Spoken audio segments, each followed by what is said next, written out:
Hi everyone, welcome back to Ash Venture. Today I'm going to talk about how I got over 25% off my Dubai 5-star hotel and how you can do it too. If you're new here, my name is Ash, I'm a doctor, I live in London and I love to travel. I've been travel blogging on and off for about 6 years, and during that time I've stayed in quite a few hotels.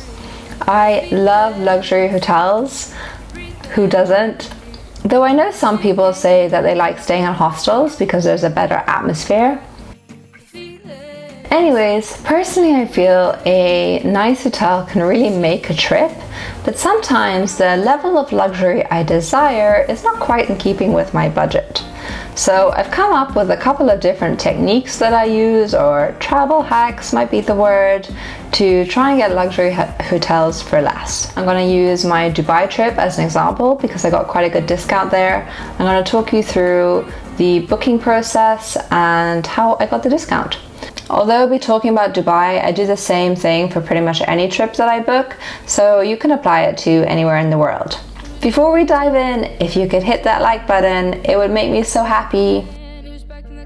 Step 1. Look for package holidays. If you're not familiar with package holidays, what it means is literally just when you book the hotel and the flights from one provider. And that means you should be able to get a bit of a better discount because you're booking through one person, theoretically.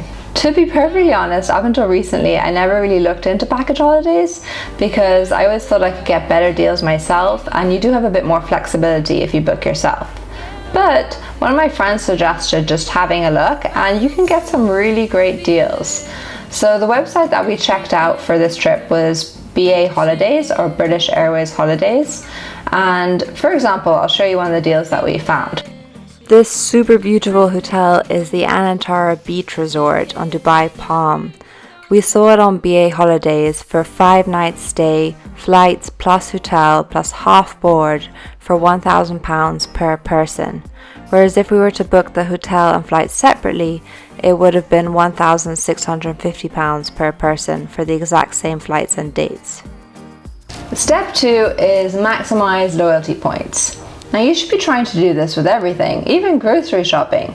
Gotta get those points. In all seriousness, when you're booking flights and hotels, you should be looking at ways to try and get loyalty points because they can have some really good rewards later down the line. And by later down the line, I just mean when you collect enough points, you can then potentially get a free flight or free hotel. So although it may not save on this booking, it is definitely worth doing because on later bookings, then you'll save. One way of maximizing your loyalty points on a holiday is to book a package holiday through the airline itself. So a lot of big airlines will offer package deals such as Emirates, Turkish Airlines, British Airways.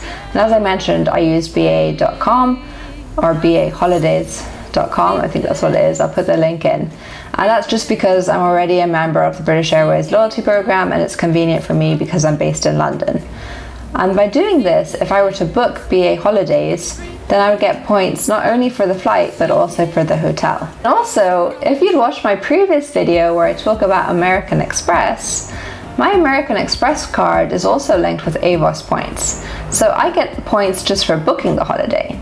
So that's 3 sets of points. Points for booking the holiday, points for the flights, and points for the hotel. Just to make clear again, I keep talking about British Airways. I'm not promoting them in particular. You can do this with other airlines. I just think it's really beneficial to try and look at ways to use loyalty points. Step 3. This is if you decide against a package holiday or if you decide on a staycation, say, so you don't need flights.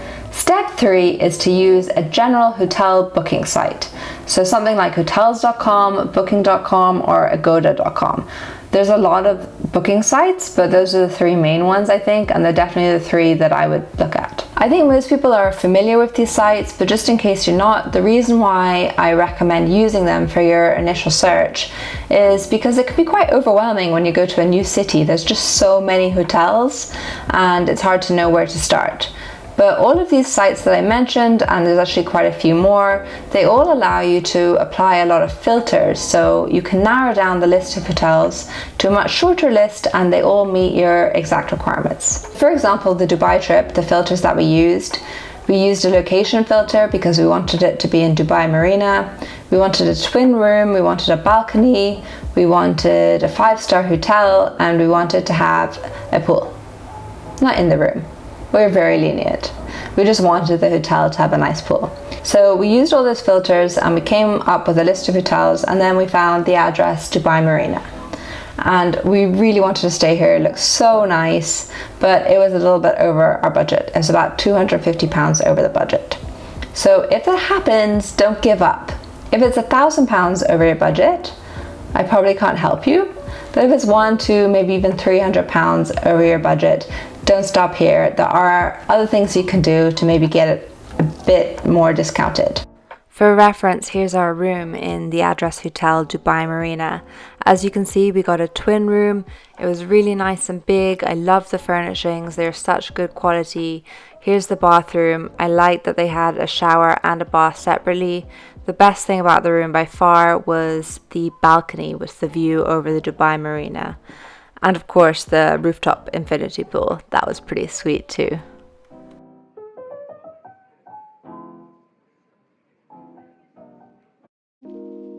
Step 4, you found your hotel and you want to get it a bit cheaper, or you want to at least look to see if you can get a bit cheaper. At this point, that's when I'd use Google Hotels. I'm not actually sure if it's called Google Hotels. I'm going to show you what it looks like. But type in the hotel you want to stay at and the dates into Google, and it will come up with a list of all the booking sites that are offering bookings of that hotel. And it will show you all the different prices. On occasion, there has been a big discrepancy in the different prices. Normally not big enough for £250, but it can get you an extra £30–40 off. To access this function on Google, as I mentioned, you just type in the name of the hotel and the dates. As you can see, I already looked this up. I was looking up the Ritz. That's my birthday, June 3rd, and it's super expensive. But the handy thing about Google is you can see all the different prices from the different booking sites. So as you can see, booking on the Ritz website itself is a good bit cheaper than if you were to book on Hotels.com or Booking. Okay, I did the same thing again. This is at the hotel in Dublin, and I just wanted to show you, I think it's Agoda here, is quite a bit more expensive than all the others. So definitely worth checking out, because normally Agoda is quite good, but in this instance it's £79 more expensive than Trivago. Step 5 is sign up to the hotel loyalty program. So we did all the above steps, it still wasn't coming under budget, so we went onto the hotel's website itself and we signed up to the loyalty program. I know at this point you're probably like, can't be bothered, it's going to take me time to fill out my details, they're going to spam me with a bunch of emails, but it's honestly so worth it.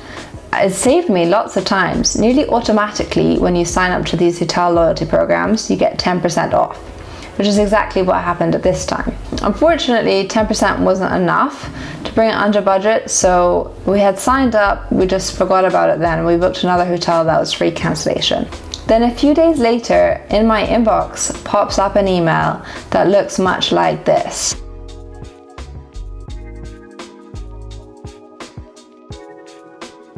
The thing is, if I hadn't signed up to the loyalty program, I would have never got this deal because I wouldn't have checked booking.com. We'd already booked another hotel and it was a flash sale only on for 48 hours.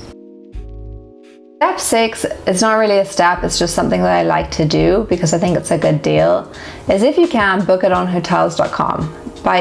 What I mean by if you can is if it's still a good price, book on hotels.com, and that's because they're offering at the moment, if you stay 10 nights in a year, and it doesn't have to be 10 consecutive nights, but if you book 10 nights through them in a year, you get 1 night free, and it's the average price of the 10 nights that you stayed. Okay, that's it for today. That's how I got the discount for the Dubai hotel.